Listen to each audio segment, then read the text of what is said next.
This is a movie review. This is A High Wind in Jamaica, released in 1965.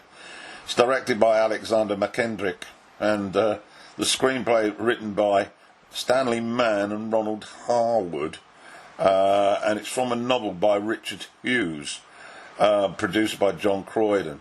In the cast, the lead roles: Chavez is played by Anthony Quinn, Zach is played by James Coburn, Mr. Thornton is played by Nigel Davenport, his wife is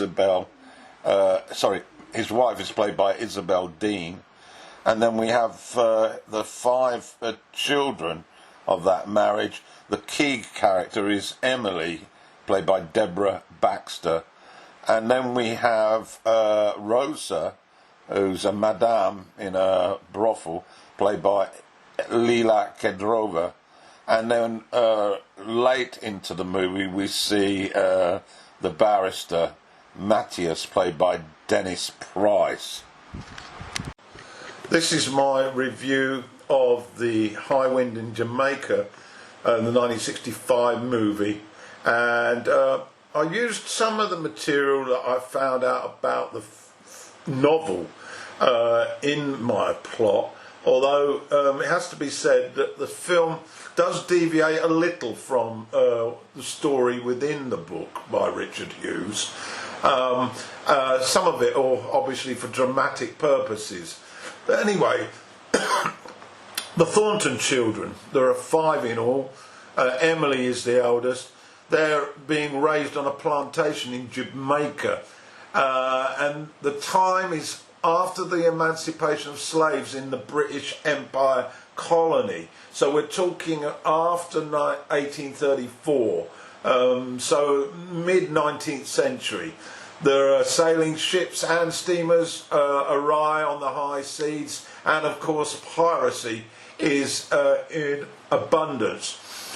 We get an early glimpse of some of the tribal customs here in Jamaica, voodoo, burial rituals, and as a hair-raising effort by Emily, the eldest, to catch a family cat after a hurricane comes and destroys their home, and also destroys the livelihoods of many of the locals.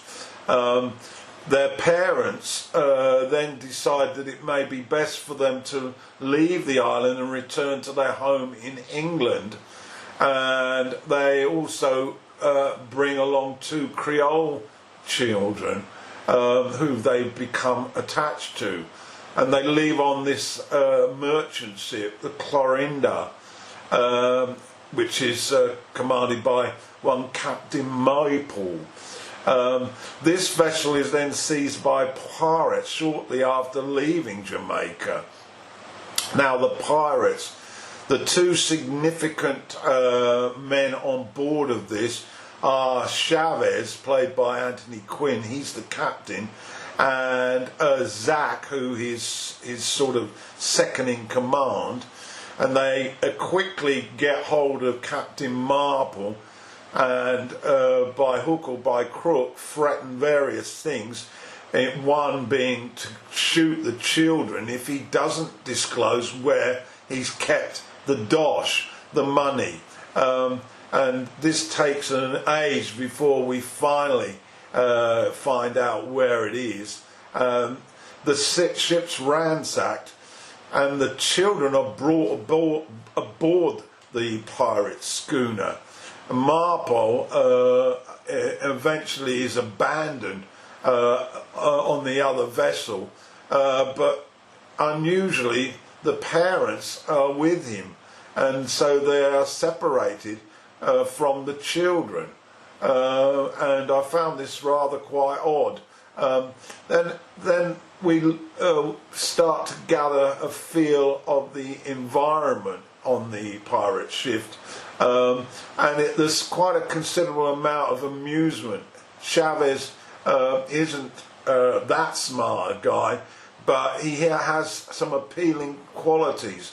Zach, however, is very much straight arrow sort of guy, and we witness an early scene where Chavez is trying to get into this box that he assumes has got the dosh, and uses his gun to blow off the lock, and doesn't succeed, and then Zach arrives and just clips off the lock with ease, which tends to be a bit sort of racist. You know, Zach's an American, Chavez is well, we are led to believe he's a Colombian admiral, but he's clearly not that bright. Although we do witness him speaking Spanish fluently throughout the movie, particularly when he's flustered or annoyed.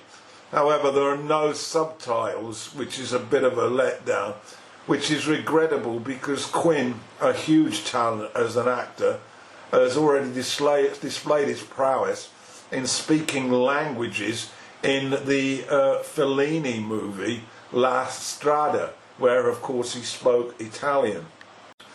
The children quickly become part of life aboard the pirate ship, and it's called the Man of War, and they treat it as their new home. They get into mischief, they play, they're treated with somewhat indifference by the crew. However, Chavez, the captain, becomes quite fond of the eldest, Emily. We meet,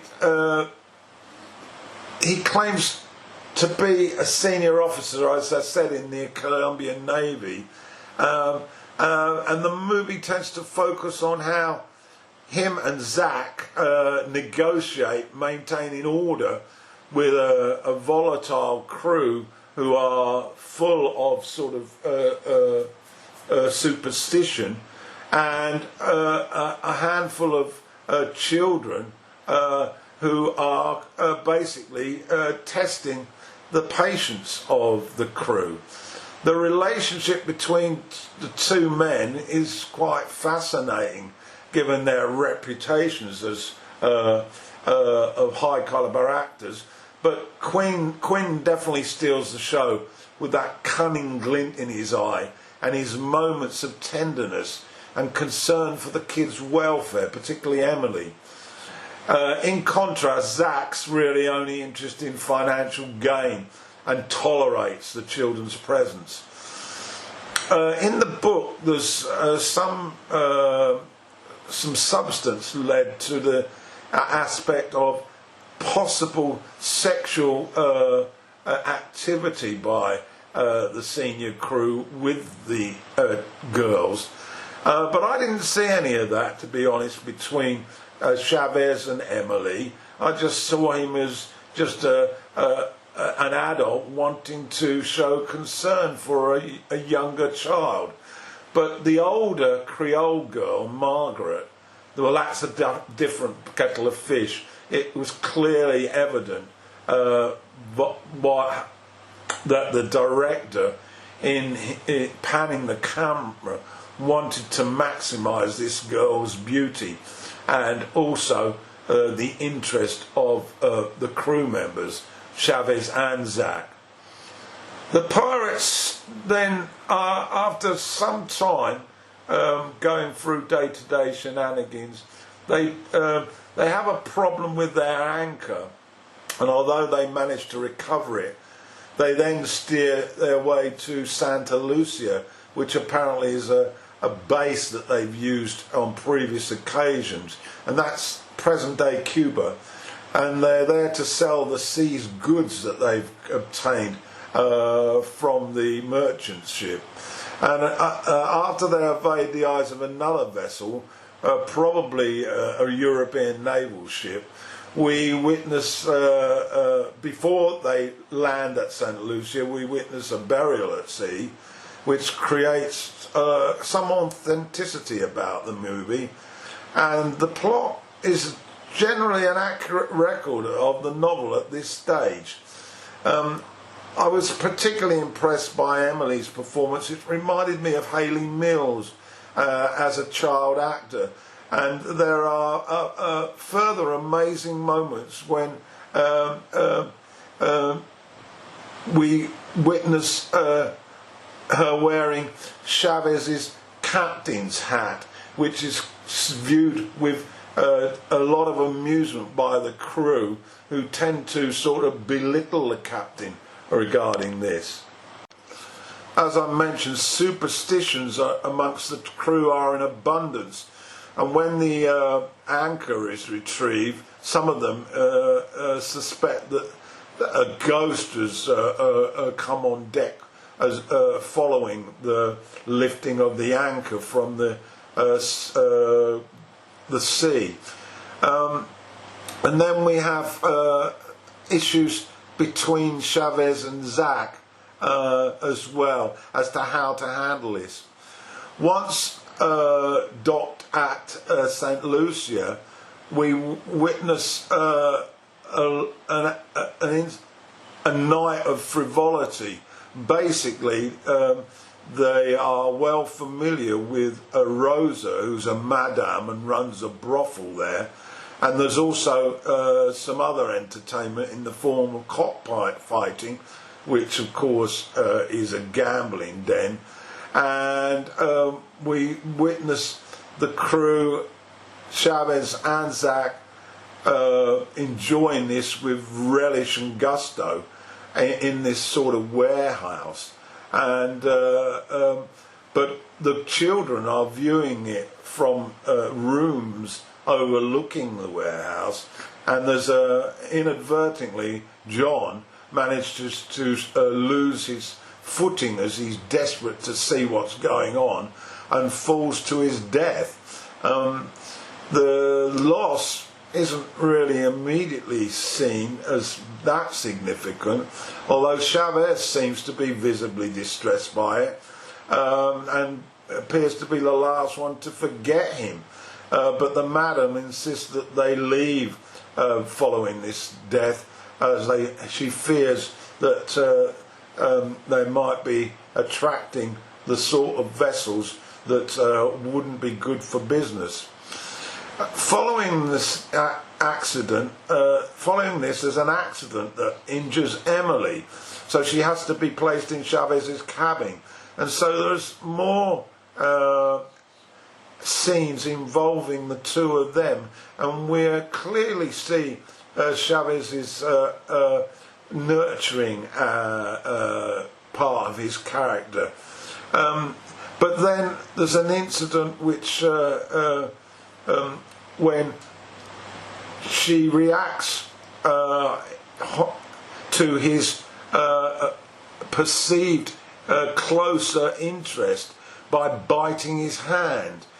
She's frightened by the look in his eye as he reaches for her, and this may have contributed to this sexual arousal aspect that's been mentioned before.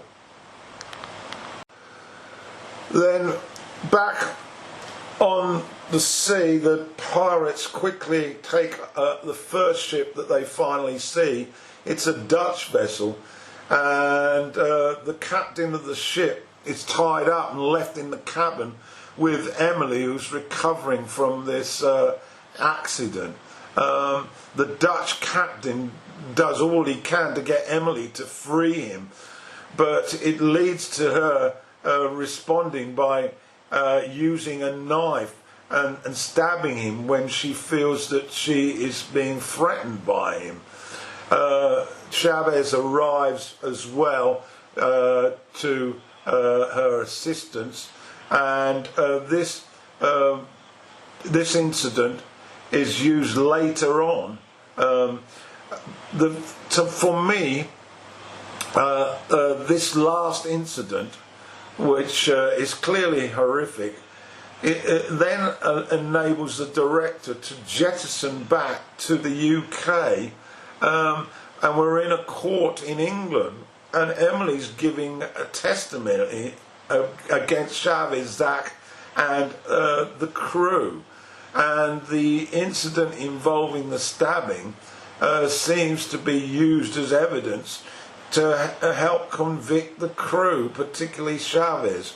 It's all rather, I found it rather difficult to follow, really, well, not the actual what we saw, but the fact that we moved from the ship to the court in England in a matter of seconds, and the issues concerning Emily, who it appeared had a strong friendship with Chavez, and here she was in court basically doing a U-turn on her story, and she clearly had been groomed by the lawyer played by Dennis Price, and there was a lacking of detail in this aspect of the film, which I found disappointing, really, as we had so much detail. Her parents, of course, were there, and it led to the conclusion of the movie. So, in summary, the film adaptation of the novel is generally factually accurate, although there are a few scenes that are dramatised for the cinema. We're not quite sure what happened to the parents when they were left in the other ship, and their role in the film is very minimal. There's issue about the sort of paedophilic arousals by Chavez and others. I find a little bit far-fetched, but overall I enjoyed watching aspects of the voyage, the early scenes of the hurricane, the issues regarding the development of Chavez as a character, the child Emily played, I thought, excellently. And so overall it's a movie that I found easy to watch, enjoyable, and it had some substance to it. But one has to say that the character Chavez, played by Quinn, was really the key to this particular movie.